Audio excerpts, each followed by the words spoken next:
கிறிஸ்துவுக்குள் மிகவும் பிரியமான தேவ பிள்ளைகளே, பரலோகமன்னா நிகழ்ச்சியின் மூலம் உங்களை சந்திப்பதில் என் இருதயம் கர்த்தருக்குள் மிகுந்த மகிழ்ச்சி அடைகிறது. இன்றைய பரலோகமன்னா, நான் சொன்னதை செய்வேன். நான் சொன்னதை செய்வேன்னு கர்த்தர் மாத்திரம்தான் சொல்ல முடியும். எந்த மனுஷனாலையும் சொல்ல முடியாது. எந்த மனுஷனாவது தான் சொன்னதை செய்திருக்கிறானா அப்படின்னா இல்லவே இல்லை. ஏன்னா அவன் மனுஷன். ஆனால் தேவன் அவர் சொன்னால் அது அப்படியே நடக்கும். அவர் சொன்னால் அதை அப்படியே அவர் செய்து காட்டுவார். ஆதியாகமம் 28:15 யாக்கோபை பார்த்து சொன்னால், நான் உனக்கு சொன்னதை செய்யும் அளவும் நான் உன்னை விட்டு விலகுவதும் இல்லை, உன்னை கைவிடுவதும் இல்லை என்று சொன்னார். அப்படியே செய்து காட்டினார்.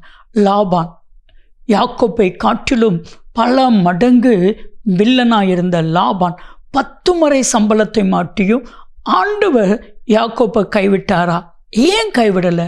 கர்த்தர் சொன்னார், நான் சொன்னதை செய்யும் அளவு நான் உன்னை கைவிடுவதை இல்லை என்று. அந்த வார்த்தையின்படியே செய்தார். உங்களுக்கும் கர்த்தர் சொன்னபடி செய்வார். அன்பான தேவ பிள்ளைகளே, நம்முடைய தேவன் சொல்லுகிறவர் மாத்திரமல்ல, அவர் செயல்படுத்துகிறவர். பாருங்க, சாலமோன் ஞானி அழகா சொல்றாரு.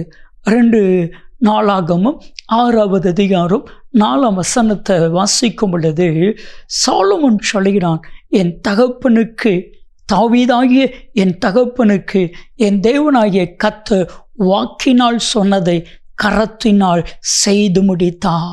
வாக்கினால் சொன்னதை கரத்தினால் செய்து முடித்தா.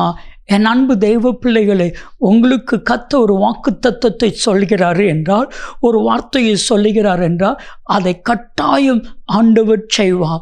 மனுஷன் சொல்லுவான், செய்ய முடியாது. மனுஷன் சொல்லுவான், செய்ய முடியாது. ஒரு நாள் ஒரு சகோதரி, கடைசி நேரம், திருமணத்திற்கு 10 நாட்கள் தான் இருக்கிறது, கடைசி நேரம் என்கிட்ட வந்து ஜெபிக்க வாராங்க. பிரதர், ஒரு மனுஷன் எங்களுக்கு 1 லட்சம் ரூபாய் கல்யாணத்துக்கு தாரேன்னு சொன்னார். இப்போ சொல்கிறாரு என்னால் கொடுக்க முடியாதுன்னு சொல்லி. அவர் சொல்லாமல் இருந்தால் நாங்கள் கல்யாணத்தையே அரேஞ்ச்மெண்ட் பண்ணியிருக்க மாட்டோம். இப்போ அந்த 1 லட்சத்துக்கு எங்கே போவது தெரியலையே பிரதர். அந்த மனுஷன் சொன்னதை வச்சு நான் திருமணத்தை செய்துட்டு அரேஞ்ச்மெண்ட் பண்ணிட்டு ஜெபிக்கும் பொழுது கர்த்தர் சொன்னால், நான் திருமணத்தை நடத்துவேன், மீதி எடுக்க செய்வேன்னு சொல்லி. என்ன ஆச்சரியம் தெரியுமா? 1 லட்சம் இல்லை, 1.5 லட்சம் வந்துச்சு. கடனே இல்லாமல் வந்துச்சு. கல்யாணத்தில் மீதி எடுக்க கர்த்தர் செய்தார். கர்த்தர் சொன்னால் சொன்னது தான், சொன்னபடியே அவர் செய்வார். இன்னைக்கு உங்கள் ஒவ்வொருவரையும் பார்த்து கர்த்தர் சொன்னபடி உங்கள் வாழ்க்கையில் செய்ய போகிறார். உபாகமம் 1:11 வசனத்தை வாசித்து பாருங்க. இப்பொழுது இருக்கிறதை பார்க்கிலும் நீ 1000 மடங்கு ஆசீர்வதிக்கும்படி உன் தேவனாகிய கர்த்தர் சொன்னபடியே உன்னை ஆசீர்வதிப்பான். ஆண்டவர் சொல்லிட்டார்னா அதை கட்டாயம் நிறைவேற்றுவா. ஒரு சின்ன உதாரணம், யோசுவா 3:7 யோசுவாவை சகல இஸ்ரவேல் கண்களுக்கு முன்பாக மேன்மைப்படுத்துவேன் என்று சொன்னார். யோசுவா 3:7 அதை செய்தாரா? செய்தார்.